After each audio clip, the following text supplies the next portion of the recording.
안녕하십니까. 맥체인 성경 읽기 창세기 47장, 누가복음 1장 1절부터 38절, 욥기 13장, 고린도전서 1장입니다. 첫째, 창세기 47장, 야곱과 요셉의 가족이 애굽에서 정착하다. 본문 이해에 도움이 되는 배경과 맥락을 소개합니다. 창세기 47장은 요셉이 형제들과 아버지 야곱을 이끌고 애굽에 정착시키는 내용을 담고 있습니다. 야곱의 가족은 고센 땅에서 정착하며 요셉은 바로 왕에게 그들의 소유와 직업을 소개합니다. 야곱은 바로에게 축복하며 하나님께서 그들을 인도하셨음을 드러냅니다. 기근의 상황에서도 요셉은 애굽 백성과 바로의 관계를 조정하며 백성들을 위한 생존 계획을 세웁니다. 이 장은 하나님의 섭리 가운데 이스라엘 민족의 형성이 시작됨을 보여줍니다.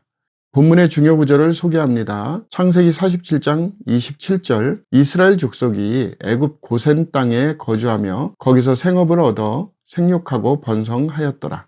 본문을 적용하는 데 도움이 되는 가이드라인입니다. 오늘날 우리는 하나님의 섭리가 우리의 삶의 모든 영역에 작용하고 있음을 믿어야 합니다. 기근과 같은 어려움 속에서도 하나님은 그의 백성을 보호하시고 필요를 채우십니다. 하나님께서 허락하신 자리에서 감사하며 그의 계획을 신뢰하는 삶을 살아야 합니다.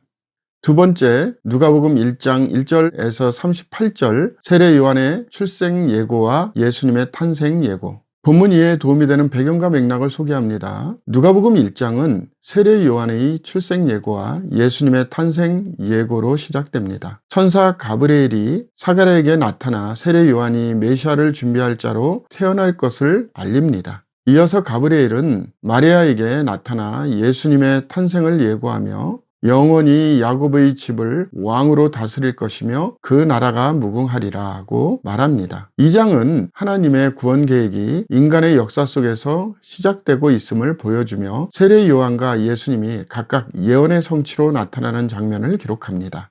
본문의 중요 구절을 소개합니다. 누가복음 1장 37절, 대저 하나님의 모든 말씀은 능하지 못하심이 없느니라.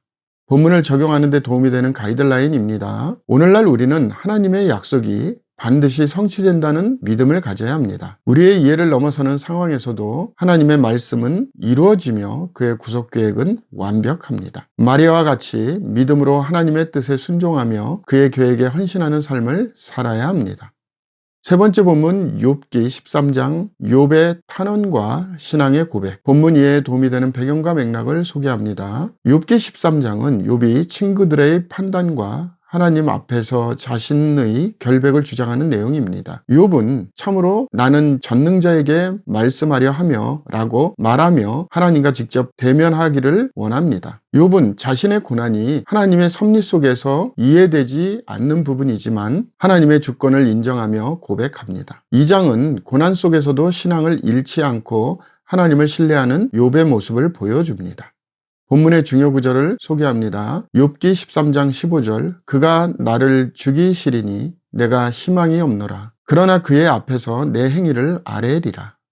본문을 적용하는 데 도움이 되는 가이드라인입니다. 오늘날 우리는 고난 가운데서도 하나님의 선하심을 신뢰해야 합니다. 우리의 연약함을 인정하며 하나님 앞에서 겸손히 그의 뜻을 구해야 합니다. 고난이 이해되지 않을 때에도 하나님의 주권과 신실하심을 의지하며 살아가야 합니다.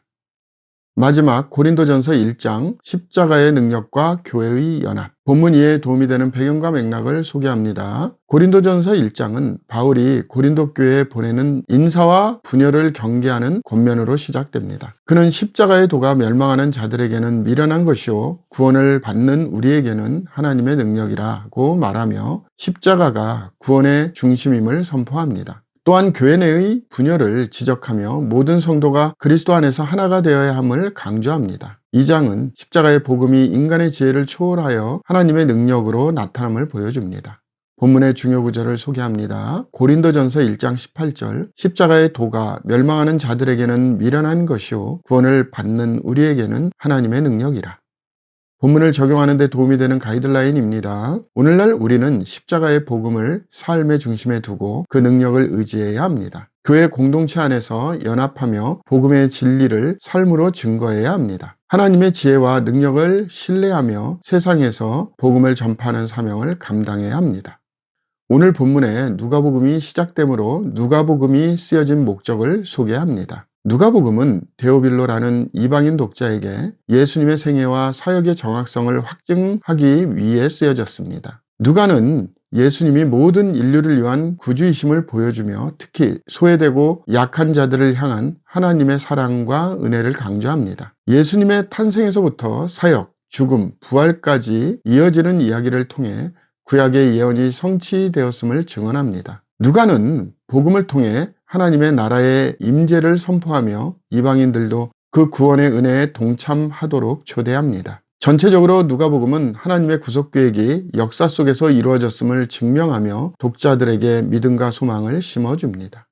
오늘 본문에 고린도전서가 시작되므로 고린도전서가 쓰여진 목적을 소개합니다. 고린도전서는 고린도 교회가 직면한 문제들을 해결하고 성도들에게 복음에 합당한 삶을 살도록 격려하기 위해 쓰였습니다. 바울은 교회의 분열, 도덕적 문제, 우상 숭배, 성찬의 의미 등 다양한 주제를 다루며 교회가 하나 되어 그리스도의 몸을 이루어야 함을 강조합니다. 또한 성령의 은사를 공동체의 유익을 위해 사용하며 사랑을 최고의 덕목으로 삼아야 한다고 가르칩니다. 부활의 진리를 통해 성도의 소망을 확증하며 성도가 그리스도 안에서 거룩하고 하나님께 영광을 돌리는 삶을 살아야 함을 가르칩니다. 고린도전서는 교회의 연합과 성도의 성화를 통해 복음의 능력을 증거하도록 촉구합니다. 감사합니다.